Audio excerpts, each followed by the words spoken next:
What is going on? So obviously we have a little bit of an introduction, which is great. Let me just turn down the volume on that. So we're all set. So we're going to go through these. I got to say, I have to thank everyone that gives me feedback on all these lives. Obviously, it's up to you guys based on the content, based on how long or short, or should I stop talking? Should I continue talking? You guys are really good at giving me some feedback. So if you guys like it, obviously share, like, subscribe. So we're going to get into it. Obviously, it's a different marketplace. I've been saying that for a couple of days now, probably about 2 weeks. What are 3 things, if you're a seller and you're going to be coming on right after Labor Day, what are 3 things that you really want to focus on? Number 1 is timing. Okay, timing is everything. Obviously, after Labor Day, also is football season. The weather is changing. People are back. The weddings are over. Their vacation homes, and pretty much everything else. You know, even work. The market increases. There's a lot of things. I'm bullish about the fall. However, if you're a seller, you also have to understand that there's a lot of homes. There's a lot of pent-up demand on the selling side. Maybe not on the buying side right now, but on the selling side. So you need timing to be on your side. Okay, timing is actually more correlated to the price. Okay, this is the first time that I'm actually really talking about the price, because once you come on the market, you could only come on once. Okay, yes, there's obviously price reductions. There's brokers that buy a listing and say, actually, I could sell it at 4 when it's really worth 3.5, or when you should really put it on at 3. There's a lot of brokers that do that. However, timing is in correlation with price more than anything else, because if you miss this fall market, you're now going to have to take it off after Thanksgiving. You're going to go through Christmas, you're going to go through New Year's, then obviously the weather starts turning for the worst, and now you're going to be competing with all the homes that are coming on in the spring. So timing and price are vital. You have to get it prepped this week. Next week, you get the photography, you get the videographer, you get the floor plan person in, you get the description, you get everything ready for next Tuesday launch. Okay, this is vitally, vitally important. I'm having this conversation with 2 owners right now. That's exactly what we're doing. We're scheduling in our photographer, our videographer, and our floor plan person for next week. We're gonna make sure that it is live, everything, Tuesday, then we roll out our campaign. Wednesday, we do our newsletter. Thursday, we sponsor it on Facebook and Instagram. Friday, we call around to people and say, hey, listen, by the way, on Sunday, we're having an open house. That's our marketing plan. Very small portion of it. So timing and price. Okay, number 2 is you have to be willing to see where your home is actually worth objectively. Okay, subjectively, your home is the greatest. Nothing's ever compared to it. Obviously, your home is amazing. It's the greatest home that's ever hit the market at any time. Okay, I understand that. And obviously, your home is completely different than the J line or the M line right above you, with the exact same floor plan, with the exact same layout, with the exact same finishes, the same view. Yours is better though, of course. Sarcasm there. However, being realistic to not only what's recently sold in the building, but what recently is available on the market right now. Highly recommend the week that your home comes on the market, which is the first week of Labor Day, you tour around with your broker, or on that Sunday when your home has the open house, okay, you go out and you tour other open houses. So then you say, oh, okay, that's the biggest thing is, you know, I can show photos and say, look how beautiful this is, or I could show videos on this is what we did for someone else on, say, not only the marketing side, but this is exactly what it looks like. Show them a video of walking through an open house and say, oh, okay, you know, and obviously the broker doesn't really care because you're taking a video and it's an open house and they're there anyway, and you just say, oh, I just want to show a seller. It's kind of like when a broker emails you and they say, oh, listen, we're putting a home on the market and yours is in contract. Is it near the ask? Is it close to the ask? You have to understand the competition more than ever. Okay, the competition could be a lot of competition. It doesn't have to be a minuscule amount, which it's not. There's a lot of inventory, but you have to go around and understand it. Okay, and number 3 is that it's a 2-parter, which is you have to understand that yes, it's a different market, but why are you selling? You have to revisit that. You know, there's 2 owners in particular that I'm thinking of right now, and they want a certain price, okay? And right now, the market is not demanding that price. You know, I'm not saying it will never not demand that price. That probably didn't make any sense, but at one time in the future, what they want is probably what they could get, but are they willing to wait that long?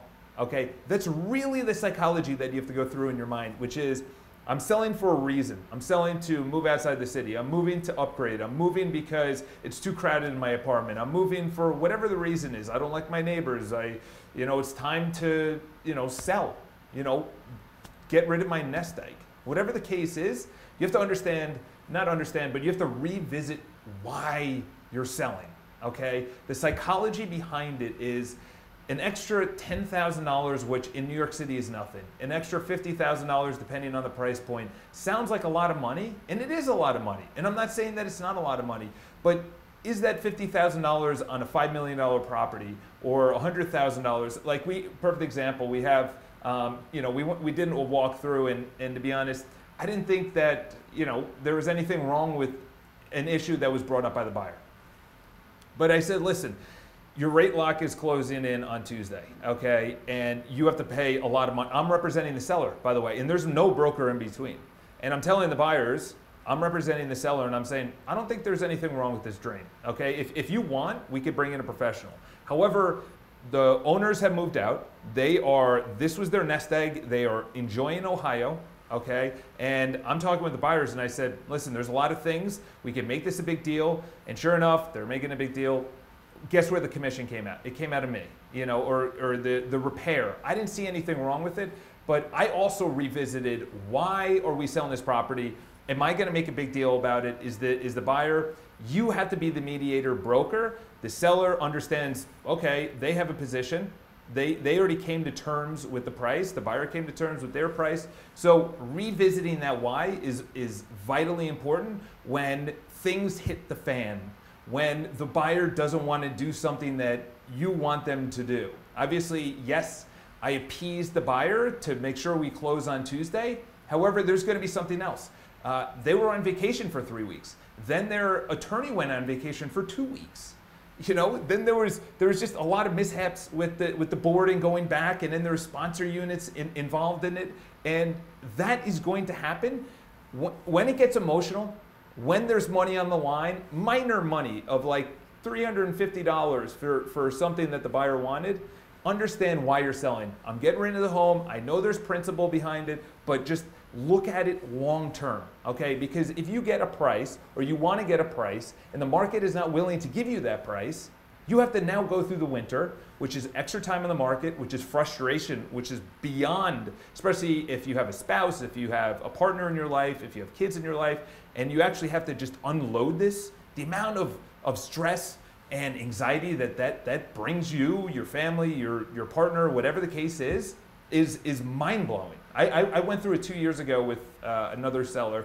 It was the middle of the election, and she's frustrated. She wants to sell her home. She's in California. It's sitting in the East Village, completely vacant, completely empty. She's spending money. I said, listen, we either go down in price now or we put it on in the spring. We opted to take it off the market, let the election go, put it on in the spring, and sure enough, we actually got over the asking price. That could be an opportunity, but I don't see that in this marketplace. So number one is, why are you selling?